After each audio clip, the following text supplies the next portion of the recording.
Hi guys, welcome back to another video. So ഞാൻ YouTube തുടങ്ങിയപ്പോൾ തൊട്ടിട്ട് കുറേ പേരെന്നോട് ചോദിക്കുന്നുണ്ട് കേട്ടോ, നമ്മൾ ACCയും CAയും തമ്മിലുള്ള മേജർ ഡിഫറൻസ് എന്താണ്, ഏതാണ് ഒരു സ്റ്റുഡൻറ്റിന് എടുത്താൽ ഏറ്റവും ബെനിഫിഷ്യൽ എന്ന്. സോ ഈ ഒരു വീഡിയോ നിങ്ങൾ അവസാനം വരെ കാണുകയാണെന്നുണ്ടെങ്കിൽ നിങ്ങളുടെ ഈ ഒരു ടോപ്പിക്കിലുള്ള എല്ലാ ഡൗട്ട്സും മാറുമെന്ന് ഞാൻ 100% ഉറപ്പ് തരാം. ഈ വീഡിയോയിൽ ഞാൻ കോഴ്സിന്റെ സ്ട്രക്ചറിനെ പറ്റി പറയും, കോഴ്സിന്റെ ഡ്യൂറേഷനെ പറ്റി പറയും, എക്സംഷൻസിനെ വരെ പറയുന്നുണ്ട്. സോ വീഡിയോ കംപ്ലീറ്റ് ആയിട്ട് കാണുക. നിങ്ങൾ എൻ്റെ വീഡിയോസ് ആദ്യമായിട്ടാണ് കാണുന്നതെന്നുണ്ടെങ്കിൽ ഞാൻ സിദ്ധാർത്ഥ്, ഒരു ACC ആസ്പിറൻ്റ് ആണ്. ഇപ്പോൾ ഒരു കൊല്ലത്തോളമായിട്ട് യൂട്യൂബിൽ വീഡിയോസും കാര്യങ്ങളൊക്കെ ഇടുന്നുണ്ട്. സോ നിങ്ങൾക്ക് ഇതേപോലെ ഇൻഫോർമേറ്റീവ് ആയിട്ടുള്ള എഡ്യൂക്കേഷണൽ വീഡിയോസ് വേണമെന്നുണ്ടെങ്കിൽ ഉറപ്പായിട്ട് ചാനൽ സബ്സ്ക്രൈബ് ചെയ്യുക, അപ്പോൾ വീഡിയോ ഒന്ന് ലൈക്ക് ചെയ്യാം കേട്ടോ. കൂടുതൽ ടൈം വേസ്റ്റ് ചെയ്യുന്നില്ല, നമുക്ക് നേരെ വീഡിയോയിലേക്ക് കിടക്കാം. ആദ്യം തന്നെ ഞാൻ പറയുന്നത് കോഴ്സിൻ്റെ സ്ട്രക്ചറിനെ പറ്റിയാണ്. സോ ഫസ്റ്റ് നമുക്ക് CAൻ്റെ സ്ട്രക്ചറിനെ പറ്റി നോക്കാം. ചാർട്ടേഡ് അക്കൗണ്ടൻസി അല്ലെങ്കിൽ CAയിൽ മൊത്തം 3 ലെവൽസ് ആണുള്ളത്: ഫൗണ്ടേഷൻ, ഇന്റർ, അതേപോലെ തന്നെ ഫൈനൽ. ഫൗണ്ടേഷനിൽ നമുക്ക് 4 പേപ്പറും, ഇന്ററിൽ 6 പേപ്പറും, ഫൈനലിലും 6 പേപ്പറാണുള്ളത്. ഈ 6 പേപ്പർ എന്നുള്ളത് നമുക്ക് മൂന്നും ഗ്രൂപ്പായിട്ട് എഴുതാൻ പറ്റും. എന്ന് വെച്ചാൽ ഒരു അറ്റംപ്റ്റിൽ നമുക്ക് 3 പേപ്പർ എടുത്താൽ മതി. അങ്ങനെ ഒരു ഓപ്ഷൻ CAയിലുണ്ട് കേട്ടോ. ഇന്റർ കഴിഞ്ഞിട്ട് ഒരു 2 ഇയർ നമ്മൾ ഇന്റേൺഷിപ്പിന് പോകണം. എന്ന് വെച്ചാൽ നമ്മൾ ബേസിക് ആയിട്ട് വർക്കിന്റെ കാര്യങ്ങളൊക്കെ പഠിക്കാനും അതേപോലെ തന്നെ കോഴ്സ് എന്താണെന്നതിനെ പറ്റിയൊക്കെ പഠിക്കാനാണ് നമ്മൾ പോകുന്നത്. നമ്മൾ എന്ത് ജോലിയാണ് ചെയ്യുക എന്നതിനെ പറ്റി പഠിക്കാൻ. സോ ഈ ഒരു പീരീഡ്, ഈ ഒരു 2 ഇയേഴ്സിൽ നമുക്ക് സാലറി കിട്ടി തുടങ്ങും. 5,000 മുതൽ 15,000 വരെ നമ്മൾ വർക്ക് ചെയ്യുന്ന ഫേം അനുസരിച്ചിരിക്കും. സോ ഒരു ഇന്റർ കഴിഞ്ഞ ഉടനെ തന്നെ നമുക്ക് ഫിനാൻഷ്യലി ബേസിക് ആയിട്ട് നമ്മുടെ കാര്യങ്ങൾക്കുള്ള ക്യാഷ് ഒക്കെ കിട്ടുന്നുണ്ടോ ഇന്റേൺഷിപ്പ് ചെയ്യുമ്പോൾ. സോ അത് കഴിഞ്ഞിട്ട് നമ്മൾ CA ഫൈനൽ എടുക്കണം. ഫൈനലിൽ 6 പേപ്പർ കഴിഞ്ഞിട്ട് അപ്പോൾ തന്നെ നമ്മൾ ചാർട്ടേഡ് അക്കൗണ്ടന്റ് ആവില്ല. അത് കഴിഞ്ഞിട്ട് ഒരു ഇയർ നമ്മൾ ട്രെയിനിങ് പീരീഡിൽ പോകണം. ഈ ട്രെയിനിങ് പീരീഡ് കഴിഞ്ഞാൽ നമ്മളൊരു ഇന്ത്യൻ CA ആയി. സോ അടുത്തത് നമ്മൾ നോക്കുന്നത് നമ്മുടെ ACCയുടെ കോഴ്സ് സ്ട്രക്ചറാണ്. ACCയിലും ഇതേപോലെ തന്നെ 3 ലെവൽസ് ആണുള്ളത്: knowledge level, skill level, professional level. Knowledge ലെവലുള്ളത് 3 പേപ്പേഴ്സ് ആണ്. സ്കിൽ ലെവലിൽ 5 പേപ്പേഴ്സും പ്രൊഫഷണൽ ലെവലിൽ 4 പേപ്പേഴ്സും.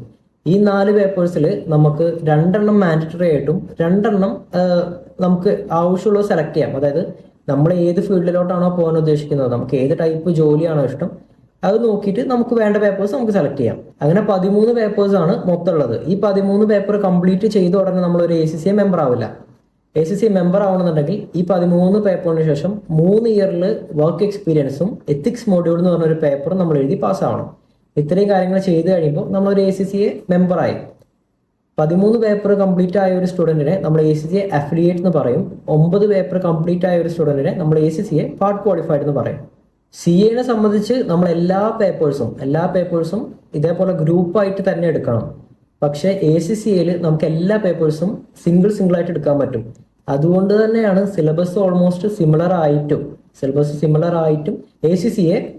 CAനെ കമ്പയർ ചെയ്ത് വെച്ച് നോക്കുമ്പോൾ ഈസി ആണെന്ന് പറയുന്നത്. കാരണം നമ്മൾ 3-4 പേപ്പർ ഒരുമിച്ച് ഇരുന്ന് പഠിക്കേണ്ട സമയത്ത് ഒറ്റ പേപ്പർ പഠിച്ചാൽ മതി ACCയിൽ. അത് ഭയങ്കര ഒരു അഡ്വാൻറ്റേജ് ആണ്. നിങ്ങൾ ACCയിൽ പഠിക്കുന്ന സ്റ്റുഡൻസ് ആണെങ്കിലോ അല്ലെങ്കിൽ ജോയിൻ ചെയ്യാൻ ആഗ്രഹമുള്ളവരാണെങ്കിൽ ഇത് കേട്ടോളുക. നമ്മൾ പഠിക്കുന്നതിൻ്റെ 3-4 ഇരട്ടി എഫേർട്ട് എടുത്തിട്ടാണ് CAക്കാർ പഠിച്ച് പാസ്സാവുന്നത്. നമ്മളൊക്കെ ശരിക്കും അവരെ റെസ്പെക്ട് ചെയ്യണം കേട്ടോ. എനിക്കൊരു CAക്കാരനൊക്കെ ഇന്റർ പാസ്സായി അല്ലെങ്കിൽ ഫൈനൽ പാസ്സായി എന്ന് പറയുമ്പോൾ അവരോട് ഭയങ്കര റെസ്പെക്റ്റ് ആണ്. കാരണം ഞാനിവിടെ ACCA പഠിക്കാൻ വേണ്ടി തല കുത്തി മറയുന്നു. അപ്പൊ അവര് അത് പഠിക്കണമെന്നുണ്ടെങ്കിൽ അത്രയും സാക്രിഫൈസ് ചെയ്ത് അത്രയും എഫേർട്ട് എടുത്തിട്ടായിരിക്കും അവർ പാസ്സായിട്ടുണ്ടാവുക. അടുത്തത് നമുക്ക് എക്സംഷൻസിന്റെ കാര്യം പറയാം. CAയിൽ നമ്മൾ എന്ത് കോഴ്സ് ചെയ്താലും, എത്ര വലിയ ബിസിനസ് സ്റ്റഡീസ് അല്ലെങ്കിൽ BCom, MCom എന്തൊക്കെ ചെയ്താലും ഫൗണ്ടേഷൻ മാത്രമേ നമുക്ക് എക്സംഷൻസ് കിട്ടുള്ളൂ. അതുകൊണ്ട് തന്നെയാണ് CAന്റെ ആ ഒരു സ്റ്റാൻഡേർഡ് പോവാത്തത്. CA എത്ര കൊല്ലം കഴിഞ്ഞാലും ഇന്ത്യൻ CA എന്ന് പറഞ്ഞാൽ അതിന് അതിൻ്റെതായ ഒരു വാല്യൂ ഉണ്ടാവും. കാരണം അത് പാസ്സാവുന്ന ഓരോരുത്തരും അത്ര എഫേർട്ട് എടുത്തിട്ട് മാത്രമേ അവർക്ക് ചാർട്ടേഡ് അക്കൗണ്ടന്റ് ആവാൻ പറ്റുള്ളൂ. സോ CAയിൽ 4 പേപ്പേഴ്സ് മാത്രമേ നമുക്ക് എക്സംഷൻ കിട്ടുള്ളൂ കേട്ടോ. അതേസമയം ACCയിൽ നോക്കുകയാണെന്നുണ്ടെങ്കിൽ നമ്മൾ വെറും ഒരു BCom ചെയ്തിട്ടുണ്ടെങ്കിൽ നമുക്ക് 9 പേപ്പർ എക്സംഷൻ കിട്ടുകയാണ്. അത് വളരെ ഡിസപ്പോയിന്റിംഗ് ആയ ഒരു കാര്യമാണ്. ഡിസപ്പോയിന്റിംഗ് മാത്രമല്ല, ഈ എക്സംഷൻസ് എടുക്കുന്ന കുട്ടികൾ ചതിക്കപ്പെടുകയാണ് ആക്ച്വലി ഈ ഇൻസ്റ്റിറ്റ്യൂഷൻസിന്റെ അല്ലെങ്കിൽ ACCയിൽ തന്നെ ഫേക്ക് ആയിട്ടുള്ള കാര്യങ്ങൾ കാരണം. നമ്മൾ ഒരിക്കലും 9 പേപ്പറൊന്നും പോയിട്ട് ഒരു ചാർട്ടേഡ് അക്കൗണ്ടൻസി കോഴ്സിന്റെ എക്സംഷൻസ് എടുക്കരുത്. അതുകൊണ്ട് എന്താ കാര്യം? നിങ്ങൾ അങ്ങനെ ഒരു 9 പേപ്പർ കംപ്ലീറ്റ് ചെയ്ത് പാർട്ട് ക്വാളിഫൈഡ് ആയിട്ട് എന്താ കാര്യം? നിങ്ങൾക്ക് ഈ 9 പേപ്പർ പഠിച്ചെഴുതാൻ നിങ്ങൾക്ക് പറ്റുന്നില്ലെങ്കിൽ ബാക്കിയുള്ള 4 പേപ്പേഴ്സ് നിങ്ങൾ എങ്ങനെ പാസ്സാവും? ആലോചിക്കുക. പാരൻസിന്റെ ക്യാഷ് വെറുതെ കളയരുത്. നിങ്ങൾ ഈ എക്സംഷൻസ് എടുക്കുകയാണെന്നുണ്ടെങ്കിൽ ഭയങ്കര പൈസയിലും നല്ല വ്യത്യാസമുണ്ട്, ഡ്യൂറേഷനിലും നല്ല വ്യത്യാസമുണ്ട്. അത് വെറുത്തല്ല, ഒരിക്കലും വെറുത്തല്ല.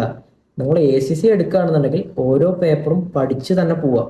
ഓക്കെ, അല്ലാതെ വെറുതെ അല്ല ഈ പേപ്പേഴ്സ് ഒന്നും അവിടെ ഉണ്ടാക്കി വെച്ചിട്ടുള്ളത്. ഞാൻ കൂടുതൽ ആ ടോപ്പിക്കിനെ പറ്റി സംസാരിക്കുന്നില്ല, കാരണം നമ്മുടെ വീഡിയോ എന്ന് പറയുന്നത് ACC വേഴ്സസ് CA ആണല്ലോ. അപ്പോൾ മറ്റേത് ഞാൻ എക്സ്ട്രാ ഒരു വീഡിയോ ആയിട്ട് തന്നെ ചെയ്യാം.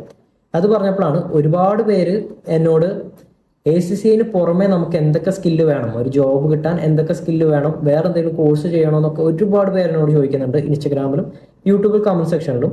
സോ ഇന്ന് ഞാൻ നിങ്ങൾക്ക് അങ്ങനെ ഒരു കോഴ്സായിട്ടാണ് കേട്ടോ വന്നിട്ടുള്ളത്. ഇത് ഒരു അപ്സ്കിൽ പ്രോഗ്രാം ആണ് സിവെറ്റ് നടത്തുന്നത് ACCA മെമ്പേഴ്സ് തന്നെയാണ്. സോ 100% ട്രസ്റ്റ് വേർത്തിയാണ്. ഈ അപ്സ്കിൽ പ്രോഗ്രാം കംപ്ലീറ്റ് ചെയ്ത ഒരുപാട് പേര് നല്ല നല്ല കമ്പനീസിൽ പ്ലേസ്ഡ് ആയിട്ടുണ്ട്. അവർ നമുക്ക് CV പ്രിപ്പയർ ചെയ്യാൻ ഹെൽപ്പ് ചെയ്യും. പിന്നെ VAT അതേപോലെയുള്ള ഒരുപാട് അഡ്വാൻസ്ഡ് എക്സലിനും കാര്യങ്ങളും, നമുക്കൊരു കോർപ്പറേറ്റ് വേൾഡിലേക്ക് പോകാൻ എന്തൊക്കെ ആവശ്യമുണ്ടോ, ഇന്റർവ്യൂ അടക്കം അവർ നമ്മളെ സെറ്റാക്കി വിടുണ്ടോ. സോ ഈ ഒരു കോഴ്സിൽ നിങ്ങൾക്ക് ജോയിൻ ചെയ്യാൻ ഇൻട്രസ്റ്റ് ഉണ്ടെങ്കിൽ താഴെ ഞാനൊരു ഗൂഗിൾ ഫോമോ അല്ലെങ്കിൽ എൻ്റെ ഇൻസ്റ്റാഗ്രാമിൽ ലിങ്ക് കൊടുത്തിട്ടുണ്ട്, അവിടെ കയറി എനിക്കൊരു മെസ്സേജ് അയച്ചാൽ മതി കേട്ടോ. ഞാൻ അതിൻ്റെ എല്ലാ ഡീറ്റെയിൽസും നിങ്ങൾക്ക് ഷെയർ ചെയ്ത് തരാം. വളരെ അടിപൊളി ഒരു കോഴ്സാണ്. ഞാനും ജോയിൻ ചെയ്യാൻ തന്നെയാണ് ഡിസൈഡ് ചെയ്തിരിക്കുന്നത് ഈ ഡിസംബർ അറ്റംപ്റ്റിന് കേട്ടോ.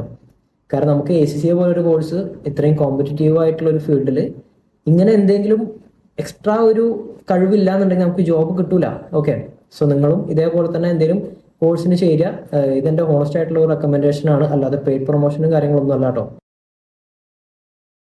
സോ അടുത്തത് നമുക്ക് ACCAന്റെയും CAന്റെയും ഡ്യൂറേഷനെ പറ്റി നോക്കാം. ഒരു ആവറേജ് സ്റ്റുഡൻറ്റിന് CA കംപ്ലീറ്റ് ചെയ്യാൻ 5 മുതൽ 6 കൊല്ലം വരെയാണ് വേണ്ടി വരിക.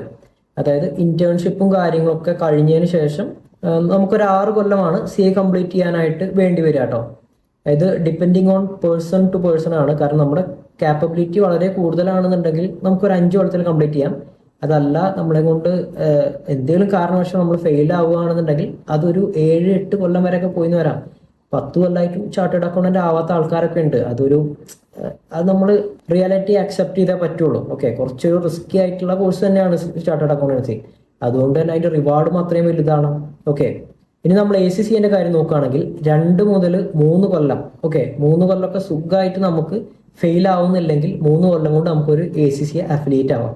മെമ്പർ ആവണമെന്നുണ്ടെങ്കിൽ പിന്നെ 3 കൊല്ലം കൂടി വേണം. ഓക്കെ, പക്ഷെ അത് നമ്മൾ ഓൾറെഡി ജോബിന് കയറി സാലറി കിട്ടിക്കൊണ്ടിരിക്കുന്ന ഒരു സമയമാണ്. സോ നമുക്കത് നോക്കേണ്ട ആവശ്യമില്ല. ഓക്കെ, നമുക്കൊരു സ്റ്റാർട്ടിങ് സാലറി അത് അടുത്ത പോയിന്റ് ആയിട്ട് പറയാം. അപ്പൊ എന്തായാലും നമുക്ക് സാലറി കിട്ടിക്കൊണ്ടിരിക്കുന്ന ഒരു സമയമാണ്. എന്നാലും നമുക്ക് പറയുകയാണെന്നുണ്ടെങ്കിൽ ഒരു 2 മുതൽ 3 വർഷം വരെ ഞാൻ എൻ്റെ ACCA 3 കൊല്ലം കൊണ്ട് കംപ്ലീറ്റ് ചെയ്യുന്നതാണ് ഇപ്പോഴത്തെ ഒരു അസംഷൻ അനുസരിച്ച്. കാരണം ഞാൻ ഫെയിൽ ആയിട്ടില്ല എന്നുണ്ടെങ്കിൽ ഉറപ്പായിട്ടും എനിക്ക് 3 കൊല്ലത്തിനുള്ളിൽ ACCA കംപ്ലീറ്റ് ചെയ്യാൻ പറ്റും. പിന്നെ ACCയിൽ വേറെ അഡ്വാൻറ്റേജ് ഉണ്ടെന്ന് വെച്ചാൽ നമുക്ക് അത്രയും നമ്മൾ ക്യാപ്പബിൾ ആയിട്ടുള്ള ആൾക്കാരാണെന്നുണ്ടെങ്കിൽ നമുക്ക് 2 കൊല്ലത്തിനുള്ളിൽ, അതായത് 1.5 കൊല്ലം കൊണ്ട് വേണമെങ്കിലും ACCA കംപ്ലീറ്റ് ചെയ്യാം. 2-3 പേപ്പറൊക്കെ ഇരുന്ന് പഠിച്ചാൽ മതി, CA പഠിക്കുന്ന പോലെ. സോ അത് നിങ്ങൾ മൈൻഡിൽ വെക്കുക. നമുക്ക് ACCA എന്ന് പറയുന്നത് വളരെ ഫ്ലെക്സിബിൾ ആയിട്ടുള്ള ഒരു കോഴ്സാണ്. നമുക്ക് നമ്മുടെ ക്യാപ്പബിലിറ്റി അനുസരിച്ചിരിക്കും നമ്മുടെ റിസൾട്ട്. ഓക്കെ, CA പോലെയല്ല. CAയിൽ ഒരു ഫിക്സ്ഡ് ഡ്യൂറേഷൻ ഉണ്ട്. 5 മുതൽ 6 കൊല്ലം വരെ എന്തായാലും എടുക്കും. കാരണം 2 കൊല്ലം ഇന്റേൺഷിപ്പിന് തന്നെ അവിടെ പോയല്ലോ. ബാക്കി 3 കൊല്ലം നമുക്ക് പഠിക്കാനും പിന്നെ 1 കൊല്ലം ട്രെയിനിങ്ങും. ഓക്കെ, ഇനി നമുക്ക് 2 കോഴ്സുകളുടെയും റെക്കഗ്നീഷനെ പറ്റി സംസാരിക്കാം. സോ നമ്മൾ ഇന്ത്യൻ ചാർട്ടേഡ് അക്കൗണ്ടൻസി നമ്മൾ പാസ് ആവുകയാണെങ്കിൽ നമുക്ക് ഇന്ത്യൻ കമ്പനീസിന്റെ ട്രയൽ ബാലൻസിൽ സൈനിങ് അതോറിറ്റി എന്ന് പറഞ്ഞൊരു സംഭവമുണ്ട്. സോ നമ്മൾ സൈൻ ചെയ്യുകയാണെന്നുണ്ടെങ്കിൽ അതിന്റെ അർത്ഥം ആ കമ്പനിയുടെ ട്രയൽ ബാലൻസ് അല്ലെങ്കിൽ ഓഡിറ്റ് ഷീറ്റും കാര്യങ്ങളൊക്കെ ആക്യുറേറ്റ് ആണെന്നാണ്. നമുക്ക് ഗവൺമെന്റിന് വരെയും നമ്മൾ അത്രയും ട്രസ്റ്റ് ആണ്. ഓക്കെ, നമ്മുടെ ഒരു സൈനൊക്കെ നല്ല പവറാണ്, നല്ല സാലറിയും കിട്ടുന്നുണ്ടോ ഒരു ചാർട്ടേഡ് അക്കൗണ്ടന്റ് ആയിട്ടുണ്ടെങ്കിൽ. ഇന്ത്യൻ കമ്പനീസിൽ നമുക്ക് സൈനിങ് അതോറിറ്റി വേണമെന്നുണ്ടെങ്കിൽ നമുക്ക് ഇന്ത്യൻ CA തന്നെ വേണം. ആ കാര്യത്തിൽ ഒരു കോംപ്രമൈസും ഇല്ല. നമുക്ക് ഇന്ത്യയിൽ എപ്പോഴും ഇന്ത്യൻ CA തന്നെയാണ് ഏറ്റവും വലുത്. ഓക്കെ, പിന്നെ നമുക്ക് ബാക്കിയുള്ള കൺട്രീസിലൊക്കെ പോകുകയാണെന്നുണ്ടെങ്കിൽ ചില കൺട്രീസ് ആക്ച്വലി CA കഴിഞ്ഞവർക്ക് എക്സംഷൻസും കാര്യങ്ങളൊക്കെ കൊടുക്കുന്നുണ്ട്. അതിനെപ്പറ്റി ഞാൻ ഈ ഒരു വീഡിയോയിൽ പറയുന്നില്ല, കാരണം അതൊക്കെ CA കഴിഞ്ഞിട്ടുള്ള കാര്യങ്ങളാണല്ലോ. അടുത്ത് നമുക്ക് ACCന്റെ കാര്യം നോക്കാം. ACCയിൽ നമുക്ക് ഇന്ത്യൻ കമ്പനീസിൽ നമുക്ക് സൈനിങ് അതോറിറ്റി ഇല്ല. കാരണം ഇന്ത്യൻ കമ്പനീസിൽ സൈൻ ചെയ്യാൻ ഓൾറെഡി ഇന്ത്യൻ ചാർട്ടേഡ് അക്കൗണ്ടൻസ് ഉണ്ട്. അപ്പൊ നമുക്ക് അവിടെ ഒരു റോളില്ല. എന്ന് വെച്ച് നമുക്ക് ഇന്ത്യയിൽ ജോലി കിട്ടൂല എന്നല്ല ഞാൻ പറഞ്ഞത്. ഇന്ത്യയിൽ ഇന്ത്യൻ കമ്പനീസ് മാത്രമല്ലല്ലോ ഉള്ളത്. ഈ ബിഗ് ഫോഴ്സ് പോലെയുള്ള അല്ലെങ്കിൽ ടോപ്പ് 10 കമ്പനീസ്, BDO, ഇവരൊക്കെ എന്ന് പറയുന്നതും ഇന്ത്യൻ കമ്പനീസ് അല്ല. ഇവരൊക്കെ ഓഡിറ്റ് ചെയ്യുന്നതായാലും അക്കൗണ്ടിങ് ചെയ്യുന്നതായാലും വിദേശ കമ്പനികളെയാണ്. ഈ ഒരു പ്രോസസ്സിന് നമ്മൾ ഓഫ് ഷോറിംഗ് എന്ന് പറയും. എന്ന് വെച്ചാൽ വിദേശത്ത് നമ്മളൊരു ACCA മെമ്പറായിട്ട് അവിടെ ജോബ് ചെയ്യുകയാണെന്നുണ്ടെങ്കിൽ നമുക്ക് മിനിമം ഒരു 70 ലക്ഷം രൂപയെങ്കിലും സാലറി തരേണ്ടി വരും. പക്ഷെ അതേ ജോലി നമ്മൾ ഇന്ത്യയിൽ ഇരുന്ന് ചെയ്യുമ്പോൾ നമുക്ക് എത്രയാണ് തരുന്നത്?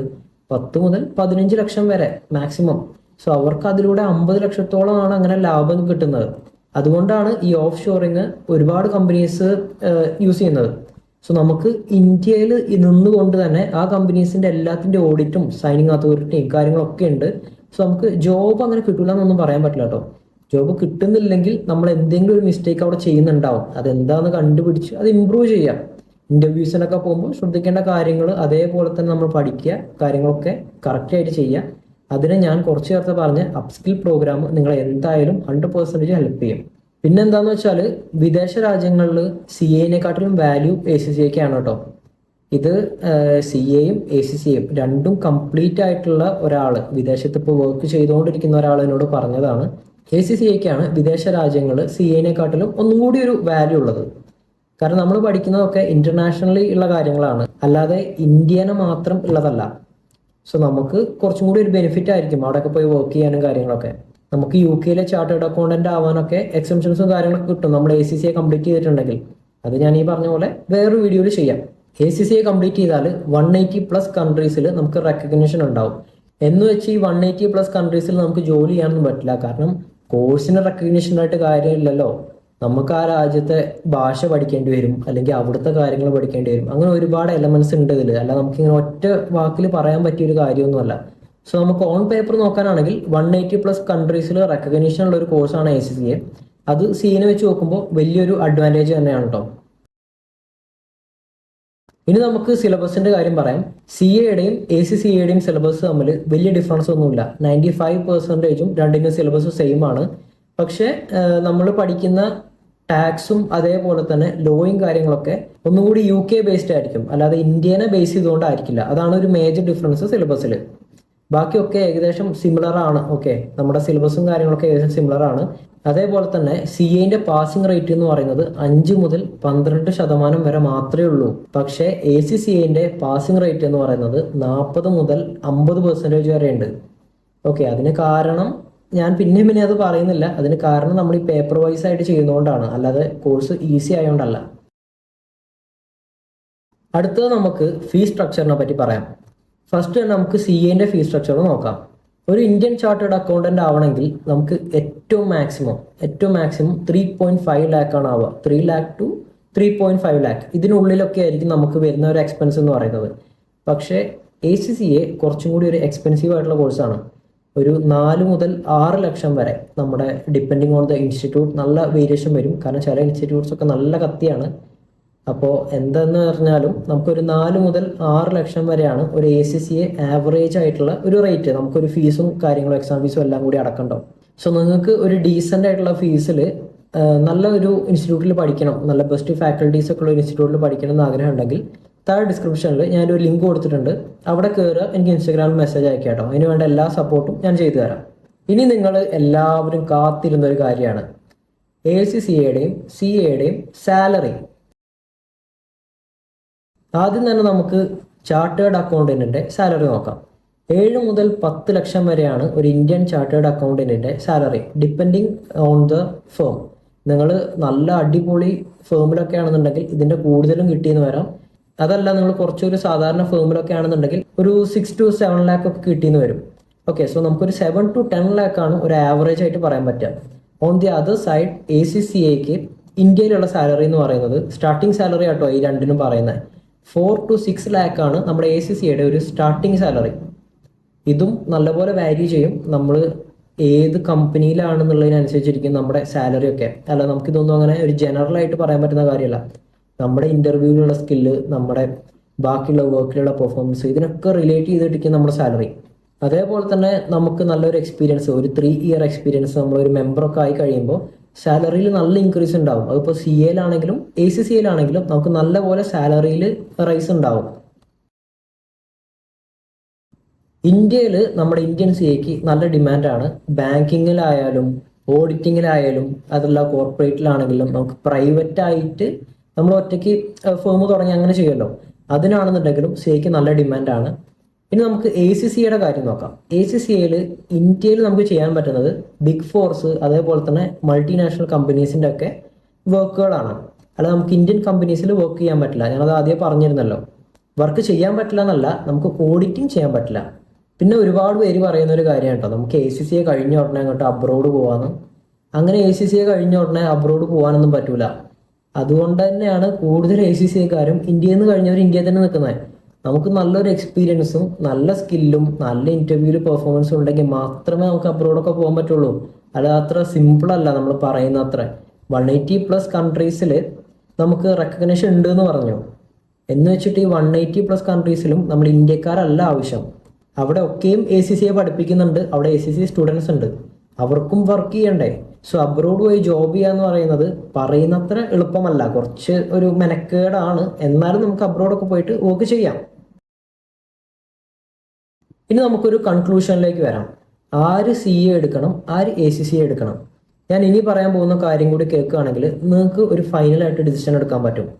നല്ലോണം ഹാർഡ് വർക്ക് ചെയ്ത്, അതായത് രാവും പകലും ഇല്ലാതെ പഠിച്ച് നമുക്ക് ഫെസ്റ്റിവൽസും കാര്യങ്ങളൊക്കെ മാറ്റി വെച്ച് ഒരുപാട് സാക്രിഫൈസ് ചെയ്ത് തല കുത്തി നിന്ന് പഠിക്കാൻ താല്പര്യമുള്ളവരാണ്, അത്രയും എക്സ്ട്രാ ഓർഡിനറി സ്റ്റുഡൻ്റ് ആണ് എന്നുണ്ടെങ്കിൽ മാത്രം നിങ്ങൾ CA എടുക്കുക. ഓൺ ദി അതർ സൈഡ് നമുക്ക് ഒരു ആവറേജ് സ്റ്റുഡൻ്റ് ആണ്, നമ്മൾ വലിയ കുഴപ്പമില്ലാതെ പഠിച്ചു പോകും, ഹാർഡ് വർക്ക് ചെയ്യാൻ റെഡിയാണ്, എക്സാം ടൈമിലൊക്കെ കുത്തിയിരുന്ന് എങ്ങനെയൊക്കെ പഠിച്ചോളും, അങ്ങനെ ഒരു മൈൻഡ് സെറ്റാണ്. ഒരുപാട് അങ്ങോട്ട് ഹാർഡ് വർക്ക് ചെയ്യാനൊന്നും നിങ്ങൾ റെഡി അല്ല എന്നുണ്ടെങ്കിൽ നിങ്ങൾ CA എടുക്കരുത്. Go for ACCA. കാരണം CA എടുക്കുകയാണെന്നുണ്ടെങ്കിൽ നിങ്ങൾക്ക് കംപ്ലീറ്റ് ചെയ്യാൻ പറ്റില്ല. കാരണം അത് അത്രയും ഹാർഡായിട്ടുള്ള ഒരു കോഴ്സാണ്. നമ്മുടെ ഒരു മൈൻഡ് സെറ്റ് വെച്ചുകൊണ്ട് നമ്മൾ CA എടുക്കുകയാണെന്നുണ്ടെങ്കിൽ നമ്മൾ ഫെയിൽ ആയി പോകും. ACCA ഈസി ആണെന്ന് ഞാൻ ഒരിക്കലും പറയുന്നില്ല. ACCA ഒരിക്കലും ഈസി അല്ല. നമ്മൾ ഓൾറെഡി പറഞ്ഞല്ലോ, സിലബസ് രണ്ടിൻ്റെയും ഓൾമോസ്റ്റ് സിമിലർ ആണ്, 95%. പക്ഷേ ACCA എന്ന് പറയുന്ന കോഴ്സ് വളരെ ഫ്ലെക്സിബിൾ ആണ്. നമുക്ക് സിംഗിൾ പേപ്പേഴ്സ് വെച്ച് എടുക്കുക എന്ന് പറയുന്നത് വലിയൊരു ബ്ലെസ്സിങ് ആണ്. ഓരോ പേപ്പർ വെച്ച് പഠിച്ചാൽ മതി. എന്ന് വെച്ചാൽ CA എടുക്കുന്നതിൻ്റെ 40% പോലും എഫേർട്ട് നമുക്ക് എടുക്കേണ്ട ആവശ്യമില്ല. സോ അത്രേ ഉള്ളൂ ഗൈസ് ഇന്നത്തെ വീഡിയോ. എല്ലാവർക്കും ഇഷ്ടപ്പെട്ടു എന്ന് വിചാരിക്കുന്നു. ഇഷ്ടപ്പെട്ടിട്ടുണ്ടെങ്കിൽ ചാനൽ സബ്സ്ക്രൈബ് ചെയ്യുക, ഒപ്പം വീഡിയോ ഒന്ന് ലൈക്ക് ചെയ്യുക കേട്ടോ. പിന്നെ ഇനിയും ഇതേപോലെ എന്ത് വീഡിയോസ് വേണമെന്നുണ്ടെങ്കിൽ നിങ്ങൾക്ക് താഴെ കമൻറ്റ് ചെയ്യാം. ഞാൻ ഉറപ്പായിട്ടും ആ വീഡിയോസിനൊക്കെ ചെയ്തിരിക്കും. വീഡിയോ ഫുള്ളായിട്ട് കണ്ടതിന് ഒരുപാട് നന്ദി. Thanks for watching. Bye bye.